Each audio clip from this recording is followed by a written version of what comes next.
Airspace बंद झाल्याबरोबर विशेषतः जे भारतीय पर्यटक किंवा वेगवेगळ्या व्यवसाय करता तिकडे गेलेले लोक आहेत, जे तिथले रेसिडेंट नाही आहेत, जे भारतात परत यायचं आहे, त्या लोकांचं मेसेजेस आपल्याला यायला लागले. आपण तात्काळ केंद्र सरकारच्या जी परराष्ट्र मंत्रालय आहे त्याच्याशी संपर्क केला.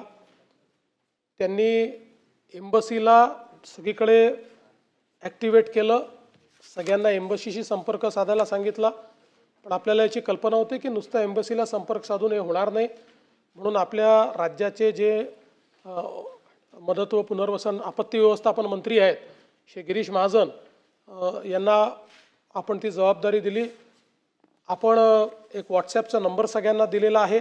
त्या व्हॉट्सॲपच्या नंबरवर लोक संपर्क करत आहेत. त्यांच्या ज्या तिथल्या अडचणी आहेत त्या आपण दूर करण्याचा प्रयत्न करतो आणि त्यांना परत आणण्याच्या दृष्टीने देखील सगळे प्रयत्न आपण हे सुरू केलेले आहेत.